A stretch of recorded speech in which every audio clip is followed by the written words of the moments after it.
Aí, pessoal, um vídeo extra aqui. De vez em quando eu preciso dar uma parada e comentar algumas das discussões aí, dos debates, dos seguidores, das pessoas que comentam, né, nos nossos posts. Então, às vezes, eu preciso dar uma comentada aí na. Então, fica uma coisa mais informal, uma coisa mais livre, mais leve e solta, né? Veja, duas coisas que me chamaram a atenção aí, essa coisa de querer caçar o deputado Glauber Braga, né? Bom, eu acho um exagero, né? Ainda mais sendo uma ação demandada pelo PSOL, um partido que eu tenho nada contra em termos pessoais, mas não representa assim aquilo que eu acho que é bom para o Brasil. E aquilo que é bom para o Brasil implica em querer produção, em querer produtividade, desenvolvimento, investimento em áreas estratégicas, né? Fazer crescer o nosso agronegócio, agregando valor à micro, à pequena empresa e à micro e à pequena propriedade rural, enfim. É um caminho que eu não acho que o pessoal pensa nessas coisas, né? Ele pensa mais em conflito, em coisas que já estão meio que ultrapassadas, por exemplo, o wokismo, identitarismo, progressismo, no sentido. Enfim, você sabe do que eu estou falando, né? Outra coisa que chamou a atenção, veja, lá dentro do Poder Legislativo, alguém lá, não sei se é um, dois ou três, desejam, pior, pedem publicamente a morte do presidente Lula. Veja, isso aí é crime, eu entendo dessa forma, né? Cassação e responsabilização civil, penal e criminal. Você não pode falar tudo o que lhe dá na telha, né? Você não pode. O sincericídio dependendo da tua influência política, social, moral, dependendo da posição que você ocupa na sociedade, o sincericídio é um mal, mais até, é um crime. Sim, eu sou a favor de haver controle da expressão, né? Isso aí vocês veem no meu canal que eu tenho um certo cuidado com as palavras, não sofro de sincericídio, graças a Deus, não tenho esse vírus na minha mente, mas acho que é um mal. Acho que alguns indivíduos que praticam sincericídio, né? Por exemplo, aquele que está governando lá os Estados Unidos é um forte candidato ao sincericídio, né? Ele sempre bate na mesa, brada, todo mundo começa a falar nele, né? E daí ele vira, e era outra carta, e era um blefe, e assim ele vai levando, né? Bom, eu vou falar um pouco mais depois dessa questão, né? Do trumpismo, né? Por exemplo, essa questão aí agora se fala em 104% de tarifa e que outros dizem que é 125%. Veja, eu entendo que a China não pode ceder aos Estados Unidos. Se você ceder aos Estados Unidos, se você abrir mão da sua soberania, ele vai te devorar. É assim que ele funciona. Veja, a China, a Rússia, o Irã, a Coreia do Norte. Veja, esses países sabem perfeitamente que se você ceder aos Estados Unidos, ele vai te devorar. Literalmente, como o tubarão, né? Então, acho que a China mostrou força aí na sua reação, né? Agora, na cabeça do alumínica, né? Na cabeça da chapelãs, os chineses arregaram, né? Veja, na vida real, os Estados Unidos arregaram, eles voltaram atrás. Por quê? Porque era tudo um jogo, um blefe. Todos os lances do Trump são jogadas, não são vitórias. Ele sempre muda o jogo no meio do jogo, não é assim? A gente já deveria saber disso, né?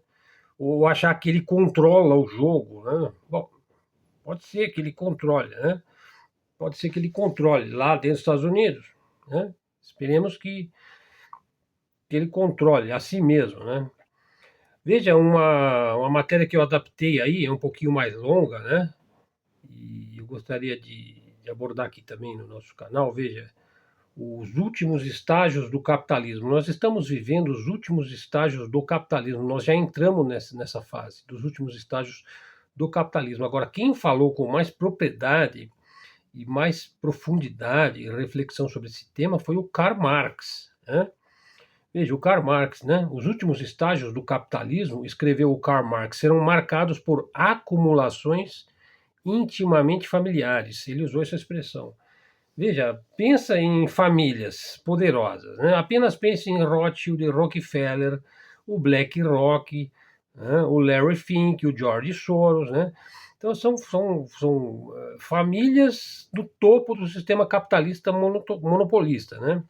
E ele diz o seguinte, ó, os últimos estágios do capitalismo, né, marcados por acumulações intimamente familiares, né, eles serão incapazes de expandir, né, nos últimos estágios. Eles serão incapazes de expandir e de gerar mais lucros, como se deu no passado. Veja, ele é meio fazendo uma previsão, né?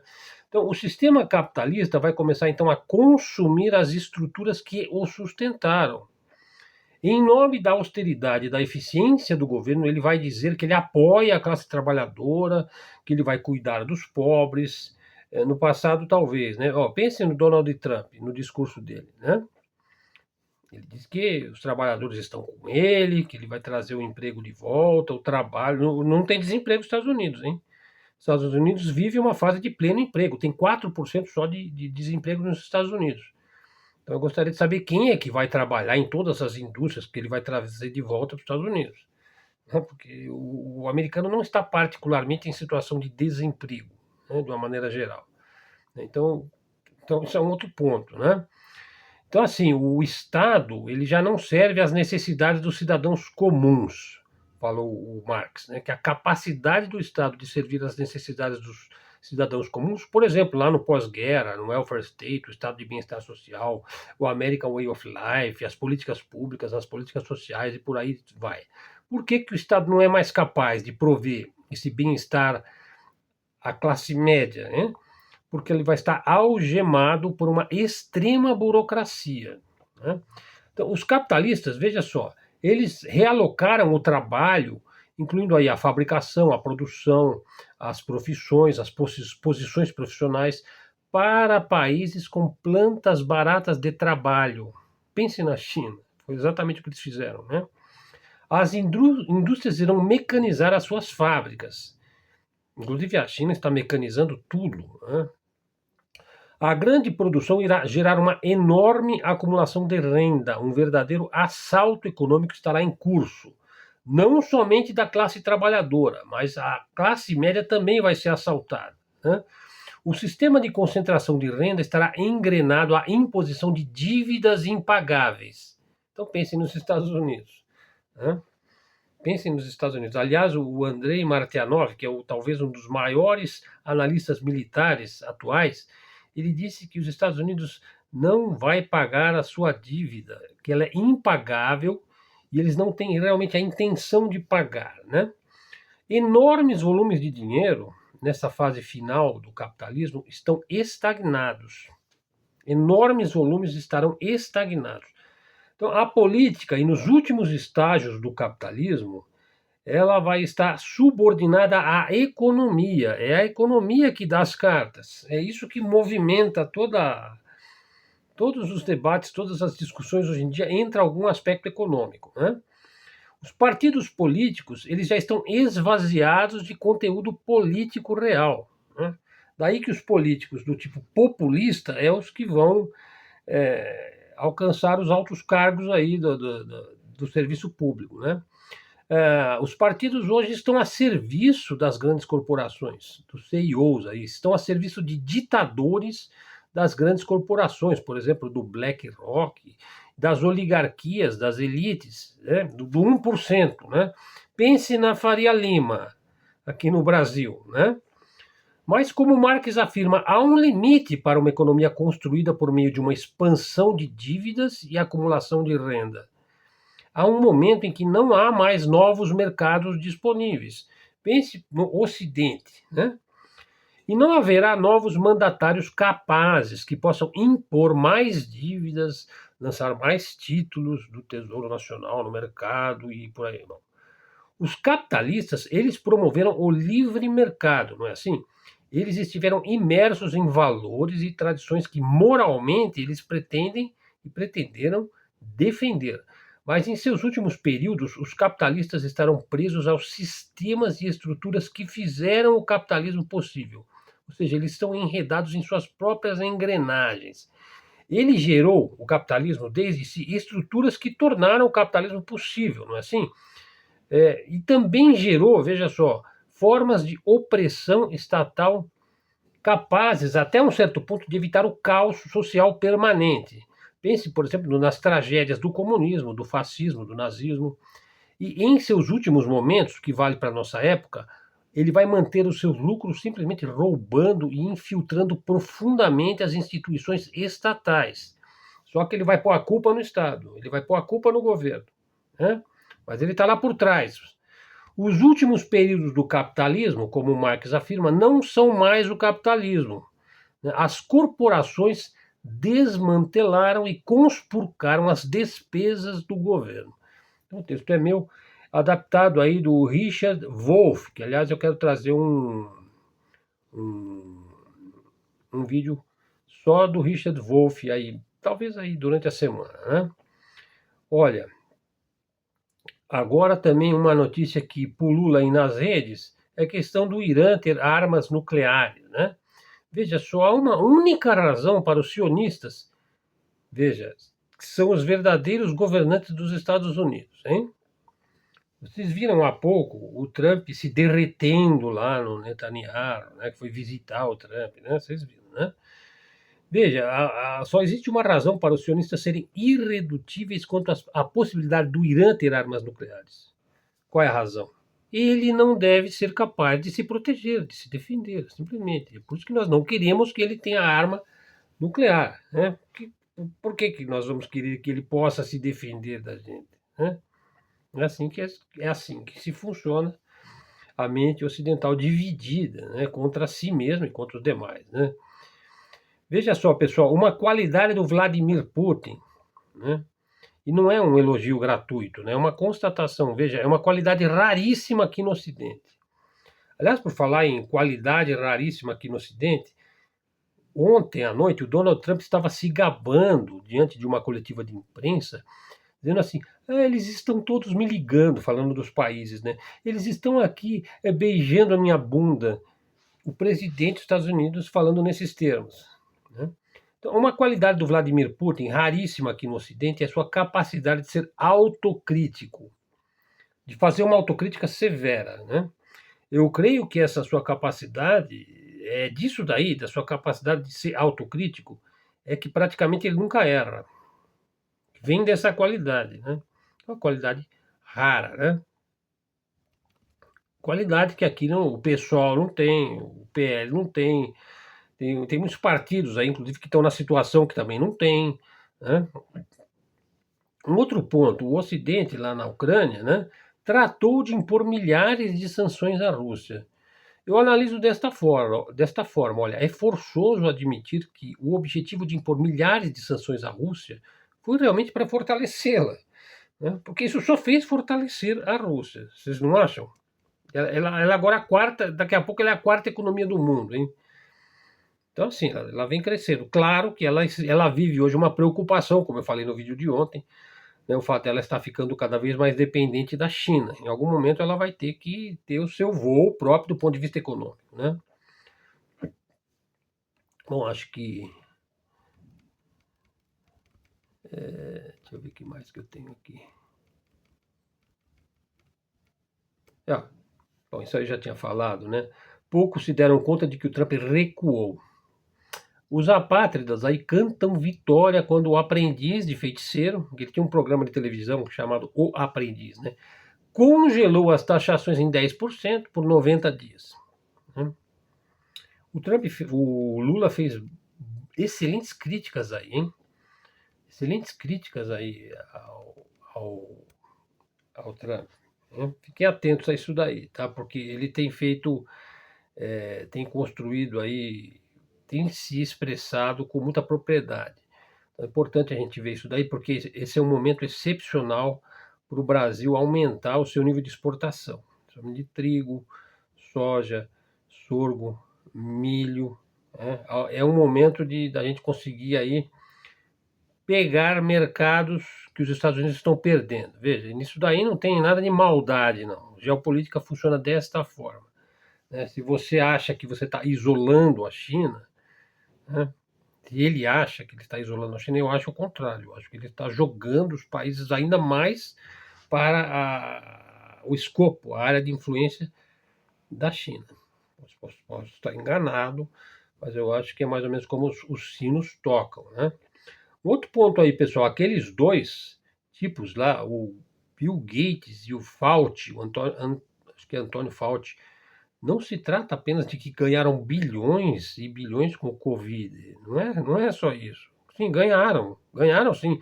Veja, trata-se de um esquema, né, que começou lá em Fort Detrick, Maryland, nos Estados Unidos, que é o maior biolaboratório do mundo. E de lá foi enviado para Wuhan, né? Por quê? Por que esse cuidado todo de levar o seu adorado vírus para a Ásia? O nome disso daí é álibi. Álibi. É para ter um álibi. Eu indico aí um vídeo, que ele é de 2008, se eu não me engano. A Missão Anglo-Saxônica, a Terceira Guerra Mundial e a Herança do Novo Mundo. Se puder, eu deixo aí na descrição do vídeo. E vocês vão ver que toda aquela trama do Covid já estava sendo elaborada pelos globalistas, né, em Londres, lá em 2010. E ele conta, esse vídeo é de 2008. Vou deixar na descrição do vídeo aí. Vocês já falei isso em outros momentos aqui do nosso canal, né? Veja, também eu sempre dou aquele alerta, né? O pessoal não deve ir para nenhum lado. Na análise geopolítica, eu posso ter um lado, mas quando eu estiver fazendo uma análise geopolítica, eu não tenho um lado. Eu não tenho o lado dos Estados Unidos, eu não tenho o lado da China, né? Eu procuro dizer aquilo que a gente consegue dizer, né? A partir de uma análise isenta, imparcial, assim. Mas quem aposta também que os Estados Unidos vai para o beleléu, eu acho que está exagerando, né? Inclusive, eu falei sobre isso daí ontem, né? Os Estados Unidos têm muita gordura para queimar. Um território absolutamente excepcional, né? Eles têm tudo que se possa imaginar, em termos de energia, em termos de minerais, gás, né? Veja, água, tem uma diversificação industrial formidável, um setor de serviços grandioso. Eles são os maiores consumidores do mundo. Eles têm um gasto militar que, assim, é uma extravagância, né? Bom, só que é o seguinte, o imperialismo nacionalista americano, que é o trumpismo, o que é o trumpismo? É um imperialismo nacionalista, né? Então, tudo bem do indivíduo ser nacionalista, mas no momento em que ele se torna imperialista, ele se torna um fascismo. Ele vai querer impor, né, meter o pé na porta do livre mercado. Eles passam anos e anos e anos dizendo que tem que ter o livre mercado, tem que ter a livre, né? E depois mete o pé na porta e pratica um protecionismo atroz. Bom, eu acho que esse tipo de imperialismo nacionalista, trumpista, olha, eu particularmente acho que não vem coisa boa daí, né? Veja, eu prefiro seguir os que afirmam, ó, o José Cobori, o Richard Wolff, o Pepe Escobar, o professor Mersheimer, né? Veja, que são os financeiristas, que são os grandes especuladores, né? Os verdadeiros responsáveis pelos problemas dos Estados Unidos e dos nossos problemas também, né? Eu prefiro seguir os que afirmam isso daí, né? Que são os financeiristas, né? Os caras que estão melando, né? Melando o planeta Terra. Veja, o planeta Terra é uno, é indivisível. Os que querem dividir para reinar são os verdadeiros inimigos da espécie humana, né? Alguns dizem mesmo que eles não são humanos, né? O professor Luiz Antônio Peixoto Vale, ele usa uma expressão lá, os, os humanos de superfície, os que estão na superfície. Será que tem alguém aí em algum subterrâneo aí, aquele que tem a cabeça comprida lá, né, o Homo capensis? Bom, há os que dizem que tem um DNA aí que não é humano e que está dividindo a raça humana para reinar, né, aquele 0,1%, né, que quer reinar em cima de todo mundo, né? Então, isso é complicado, né? Veja, aqui também falar aí da mídia ocidental. Veja, a mídia ocidental foca apenas nos Estados Unidos, né? Pouco se fala da China, né? Mas há que ser dito, veja, a China está em boas condições na guerra comercial lançada pelo Trump. Isso é o que todo mundo quer saber, né? E veja, as exportações chinesas representa 2,27% do PIB chinês e a dívida pública é de apenas 25% do PIB, ou seja, há muita margem para aumentar o endividamento público, né? Agora, tem um ponto estranho aí que é pouco abordado pela mídia e pelos analistas. Veja, boa parte das exportações da China para os Estados Unidos são da própria indústria americana instalada na China. Ou seja, as taxações dos Estados Unidos vão afetar as suas próprias empresas, né? O Trump jura que isso aí vai obrigar essas empresas a se transferirem para os Estados Unidos. Veja, isso não é fácil, não é rápido e não é barato, né? Você tem a questão também do supply chain, né? Da cadeia de suprimentos. Imagine a cadeia de suprimentos para um produto, por exemplo, um iPhone. Veja, essa cadeia de suprimentos para você chegar na loja e comprar o iPhone, para fazer aquele iPhone, você teve componentes ali que vieram de inúmeros países. Um outro ponto, a China superou os Estados Unidos em termos de patentes. Claro, eu já disse, a diversificação e a resiliência industrial dos Estados Unidos é notável, né? No entanto, por exemplo, o professor Alfredo Jalife, ele, notável geopolítico, ele diz que a China detém 39 das 43 tecnologias críticas. E você sabe, quem domina boa parte dessas tecnologias vai sair na frente, né? Bom, é isso, pessoal, um vídeo extra, 21 minutos e meio, né? Apenas para a gente não deixar as coisas passarem em branco. Se você chegou até aqui, dá um like no nosso vídeo, faz um comentário, verifique se você está seguindo o canal. Se você não está seguindo o canal, já segue. Você vai gostar dos nossos conteúdos. Replique nas suas redes, traga um seguidor para o canal. Ok, pessoal? Muito obrigado aí pela sua atenção. Saudações aí a todos os nossos seguidores em vários países, nos Açores, Portugal, Moçambique, Angola, Brasil todo. É isso daí. Os nossos seguidores são realmente diferenciados. Vamos junto. Vamos ficando por aqui. Até a próxima, pessoal.